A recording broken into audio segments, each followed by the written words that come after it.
हाँ जो नीरज नाम के मजनून है हाँ उसको यहाँ ले आओ।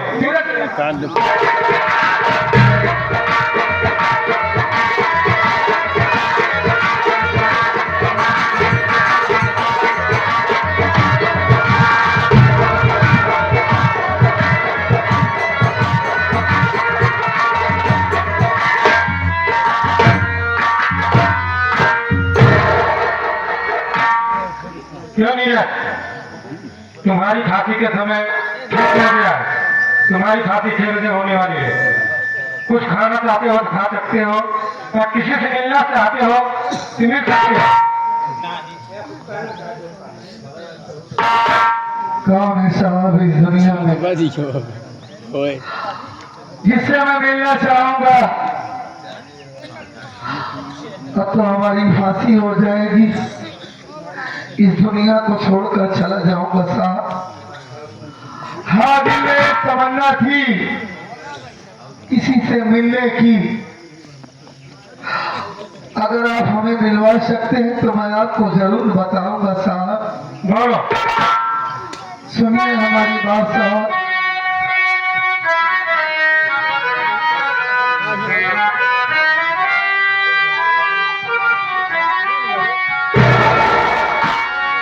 खाने पीने की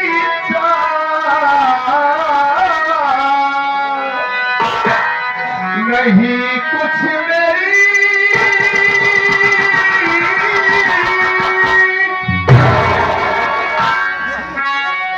एक बिनती हंसा जी सुन लीजिए।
इस दुनिया को छोड़कर चला जाऊंगा साहब, कोई गम नहीं, कोई अफसोस नहीं है हमें।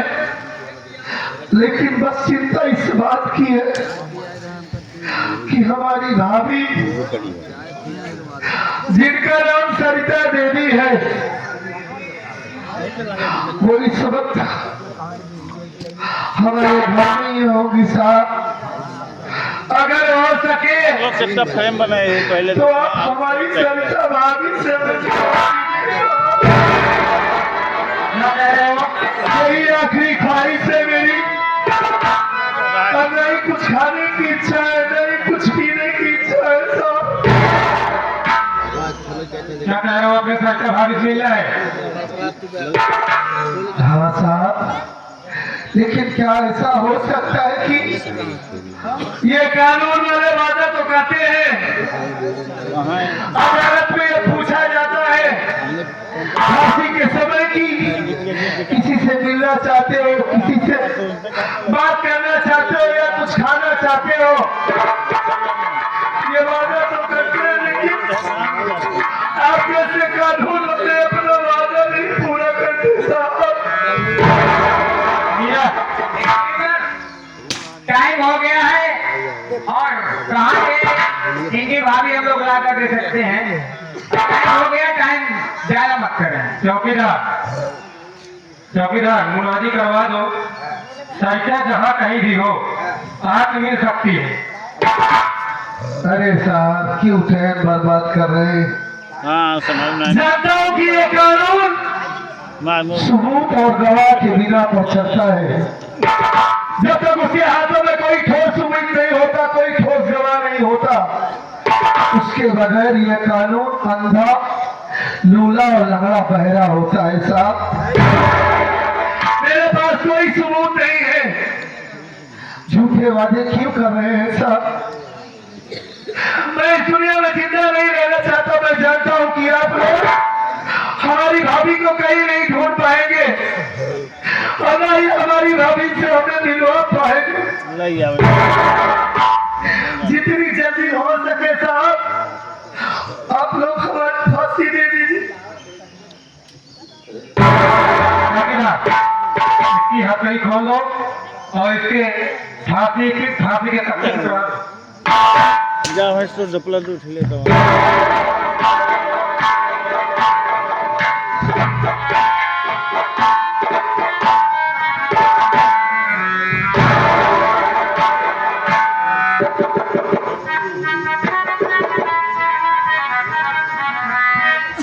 देखा ही कैसे बंद है।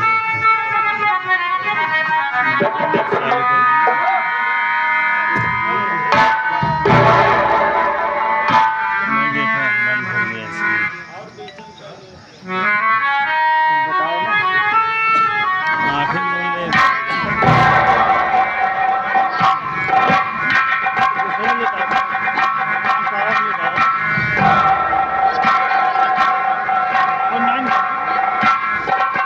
ठीक है साहब, आप देर मत कीजिए,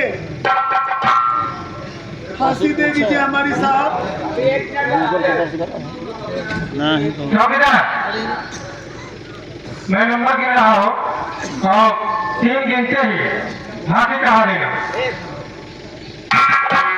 नंबर 1 और नंबर 2।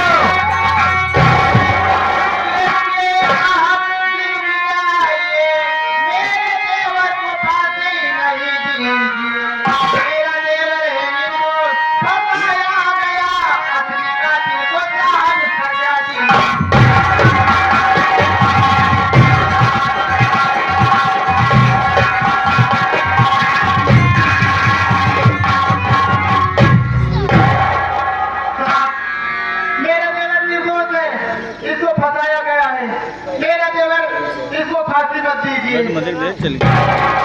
कौन हो तुम? मेरे बंदे को मारने वाला मेरा देवर नहीं, 4-5 दिन असली कातिल कोई और है साहब। मेरा पति मेरे बच्चे को गोली मार डाला। मेरा देवर को 2 साल से छोड़ दीजिए। क्या सबूत है मेरे पास? मिला काम क्या बता, क्या सबूत है तेरे पास? अरे क्यों तेरे पति हो देख ले तेरे बच्चे का खून किया है। मेरे पति आ रहे हैं, आप उनसे सच बयान लीजिए। झूठ बोल रहे हैं यार आमदानी। वो लोग आ रहे हैं, आप उन्हीं से बयान लीजिए। मैं कोई बवाल मत कर।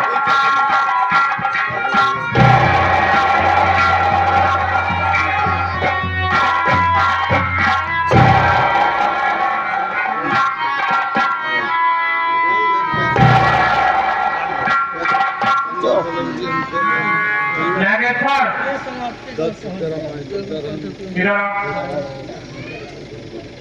जो सच्चाई है साफ साफ अदालत के पेश कर। हमारा समय के समय मैं जो कहूँगा सच कहूँगा, सच के सिवा कुछ नहीं कहूँगा साहब।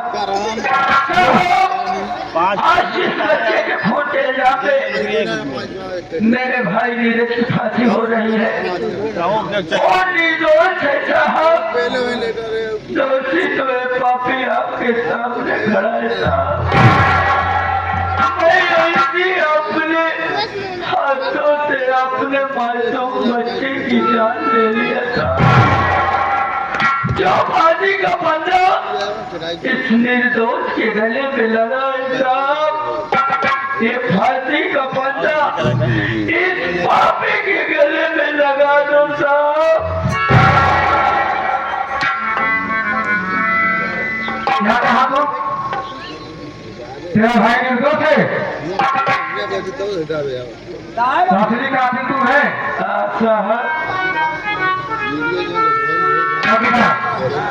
इसके गले से फांसी के पंजा निकाल दो।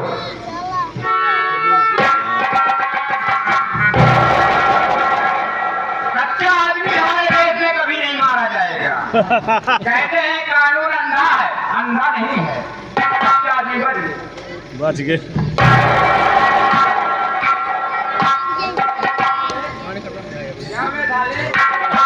कुत्ता का मीना एक ही लौंडिया के चक्कर में गोर गोर चमड़ी के चक्कर में आपका नटवा दो है। जा बेटा जा, अब तू ऊपर जाना।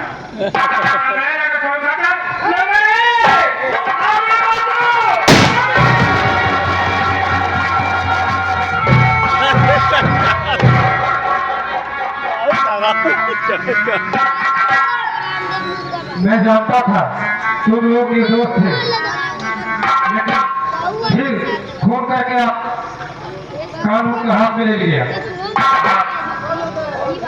आज मैं यात्रा को फांसी में गया साहब, इलाके मेरे साथ बहुत बड़ा अत्याचार किया था साहब।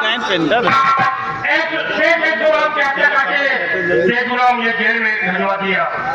इतना ही नहीं, मेरे छोटे भाई एक हाथ काट लिया गया और मैं नहीं लिखा कि जब के चलू किया साहब। इसलिए आज मैं अपने अखबार का बयान लिखवा लिया साहब। उसको जेल ले चलता हूँ मैं। हाँ, कोई बात।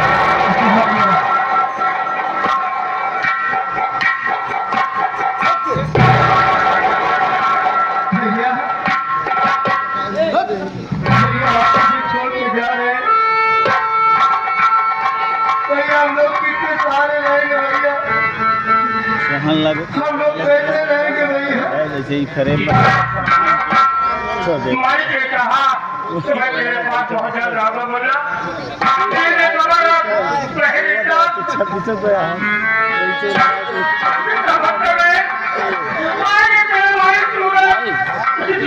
जा रहा है, लेकिन छोटे बेटे की समस्या क्या भाई तेरे पास बहुत जल्द रहेगा।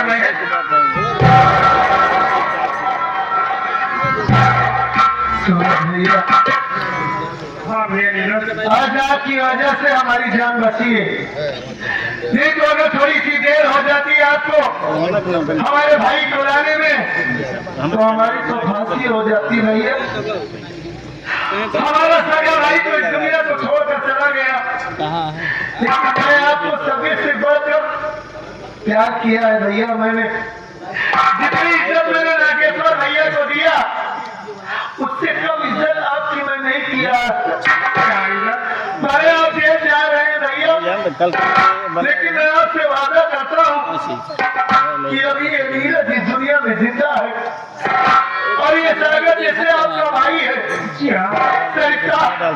रीता आपकी बहन है, हमारी बहन है। मैं इन दोनों का ख्याल रखूंगा भैया, ठीक है। तुम्हारी बहन और भाई की देख रेख कर लो और वादा करता हूँ शहर का अच्छे से अच्छा वकील करूंगा मैं, आपको बहुत जल्द निर्दोष साबित करूंगा और आप बहुत जल्द हम सबके पास आ जाएंगे भैया। आप चिंता मत कीजिए, जाइए आप अच्छी बात में था,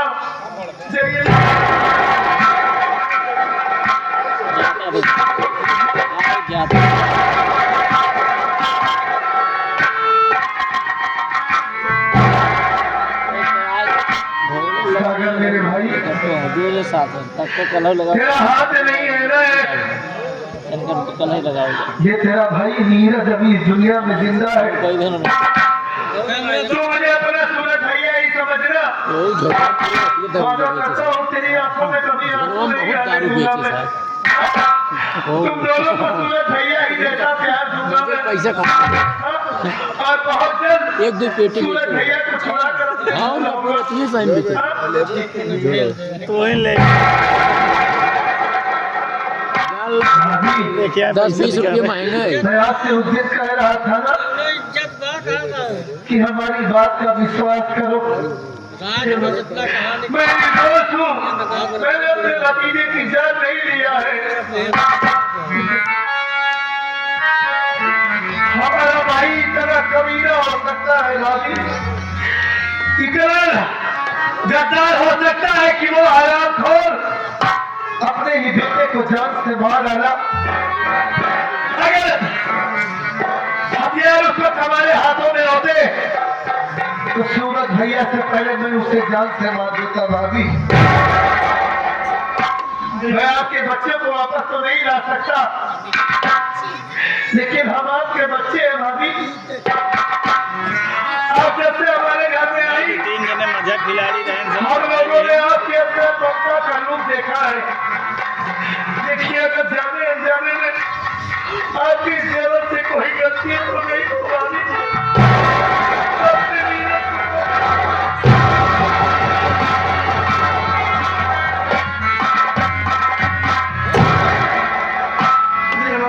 हाँ, उस दिन मुझसे बहुत बड़ी गलती हो गई। मैं तुम्हें समझ नहीं पाई। तुम मेरा देवर नहीं, तू मेरा सचमुच का बेटा है। मैं तुझे अपने पोत से तो नहीं पैदा की हूँ, लेकिन मैं मालिक से यही चाहूंगी कि अगले जन्म में तू मेरे ही पोत से पैदा हो। मैं भी मालिक से प्रार्थना करूंगा भाभी कि अगला जन्म हो 2 मिनट बनाई तो आपके जोक से ही जन्म लो। और आप चिंता मत करिए, हम लोग आपको इतना प्यार देंगे, हम तीनों आपको इतना प्यार देंगे कि आपको आपके बेटे की याद भी नहीं आएगी। साथियों, यही से हमारी संगीत खत्म होती है। संगीत का नाम था खूनी राखी का त्योहार। सगी बहन बनी गद्दार उर्फ डाकू शंकरा सिंह। फिर से एक बार नाम सुन लीजिए आप लोग। संगीत का नाम था खूनी राखी का त्योहार। सगी बहन बनी गद्दार किराया दे उर्फ डाकू शंकरा सिंह। और ये जो हमारी संगीत खेली गई, हमारे भाई साहब जनाब पेंटर भाई, उनके द्वारा लिखी गई ये संगीत है। और मैं ये उम्मीद करता हूँ कि आप सबको अच्छा लगा होगा, पसंद आया होगा इस संगीत को देखते हुए। और वादा करता हूँ दोस्तों, फिर से मौका मिला आप लोगों के सामने अगर हाजिर हुए लड़किया तो एक नई संगीत के साथ आप लोगों के सामने हाजिर होंगे। इसी के साथ जय हिंद जय भारत।